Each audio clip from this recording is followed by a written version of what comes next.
Salut à tous, c'est Renard, bienvenue dans l'épisode 4 de My Médaille Story. Un épisode un peu particulier parce qu'aujourd'hui, il n'y a pas de médaille. Mais je voulais vous partager ma belle expérience que j'ai eue le 24 mars 2024 au trail de Crécy-la-Chapelle. Donc, comment j'ai découvert le trail de Crécy-la-Chapelle? En fait, j'étais cherché juste un collier vintage dans la ville et j'ai vu des pancartes et je me suis dit bah tiens, c'était 2 semaines après justement le trail de Magny-Longue, vraiment ma première course de l'année, ma première course vraiment de reprise, et je me dis bah tiens, ça doit être un petit truc sympa organisé par le comité des fêtes, pourquoi pas le faire. Voilà, c'était vraiment pour ça. J'ai envoyé le mail, ils m'ont répondu assez cordialement et très très vite, donc franchement super, super.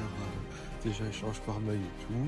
J'avais un peu le trac parce que je me suis dit c'est quand même 2 semaines juste après ma première course et je viens de redébuter dans le monde de la course, même si j'en avais fait que 3 avant. Mais on s'est dit vas-y, on le fait, on va voir comment c'est. Après je vais prendre l'habitude et peut-être que ça allait être bien, et je me suis pas du tout trompé. Et honnêtement, pour le moment, je pense que c'est l'une de mes plus belles courses et plus beaux trails. Bon, pourquoi donc j'ai fait aussi, c'était pour l'association. L'entrée de mémoire coûtait pas cher. C'était 5 € juste pour courir. Et après, on pouvait rajouter, parce qu'on a fait, je crois que c'était pour l'association un cadeau pour tous. J'ai vu bien après que c'est un humoriste que j'aimais bien, mais je m'en souviens jamais de son prénom. C'est l'acteur de Bref, mais je le mets juste ici parce que voilà, j'ai une petite tête qui est venue chercher. Donc bah là, comme je vous ai dit, pas du tout de médaille, pas du tout d'eau, juste un bon ravito à la fin, des super bénévoles pour cette association, une super course. Donc voilà, c'est pas parce qu'on n'a pas de médaille que je peux pas partager ça, surtout des belles courses comme ça. Je vais vous mettre le parcours. Bon, le parcours quand même, c'est la première fois de ma vie que j'ai marché dans une épreuve de course à pied, parce qu'elle avait une pseudo-montagne trop compliquée à monter. Pareil, je me suis pas encore très bien entraîné, je venais de reprendre. Où ça avait bien commencé, c'était justement, je courais ou que j'étais adolescent pour reprendre le train, parce que vu que moi j'étais au collège de Crécy-la-Chapelle et j'habitais à Saint-Germain, Pont-aux-Dames, ils m'ont fait passer par là.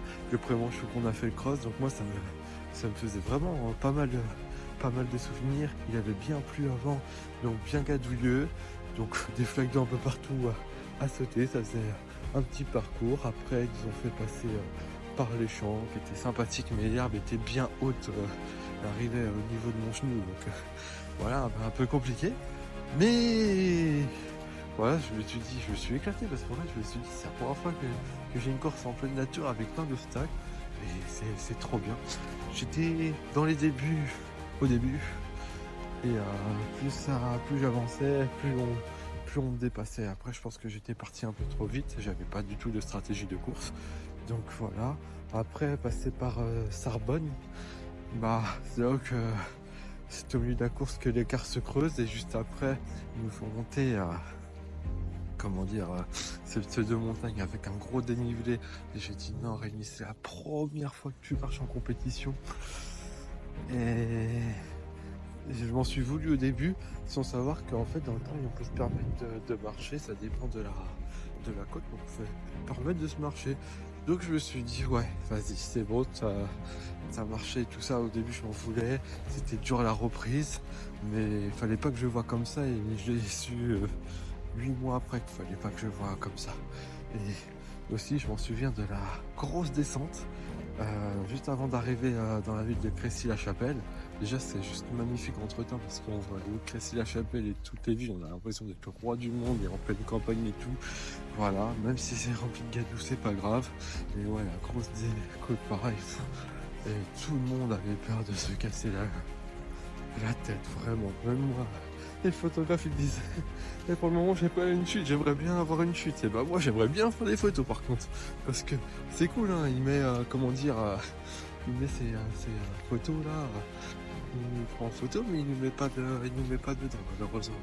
Donc voilà, pour moi j'aurais bien voulu le voir avoir des belles photos, mais bon c'est pas grave, on va faire autrement. Et non, et voilà, après j'avais une amie et ma femme et mon fils qui étaient venus me voir, en plus pour la première fois de l'année, pour la première course bien trail, et j'étais très content, franchement très content qui m'encourage à la fin. Donc vraiment super course. Donc comme je vous ai dit, j'ai pas eu de médaille parce que c'était vraiment au profit d'une association, donc je pense qu'il préfère mieux avoir des sous et voilà, d'en économiser sur les médailles et tout, que je comprends. Et c'est la première fois de ma vie que je me dis, déjà que j'ai pas la médaille, et je me dis en fait la course était tellement bien que ne pas avoir la médaille c'est pas grave, vraiment pas grave, bien au contraire, franchement. Mais je suis resté un peu sur ma faim parce que j'ai dépassé les 1 heure, je crois que j'étais à 1h04 de parcours si je dis pas de bêtises, et je sais que cette course j'aurai une revanche. Je sais, je pourrais pas l'avoir en 2025 parce que il y aura semi-marathon, non, le marathon de Paris, et j'aurais trop peur de me blesser avant, parce que je pense que cette course, si on n'avait pas un peu entraîné, on risque de se blesser, surtout s'il a plu la veille. Mais voilà, je vais la faire avec grand plaisir, parce que c'était une course vraiment sympathique. Donc voilà, et si vous êtes du coin, faites-la, c'est pour association, pour la bonne cause, et vous faites une bonne course pour reprendre la saison. C'est au mois de mars quoi, les beaux temps arrivent et tout, donc franchement, faites-la si vous pouvez, vous n'allez pas le regretter pour ceux qui adorent les challenges. Et voilà, bon, sur cette petite vidéo un peu hors série pour l'épisode 4 du T'as pas de médaille, je vous remercie d'avoir regardé, et je vous dis à la prochaine pour une prochaine vidéo. Ciao.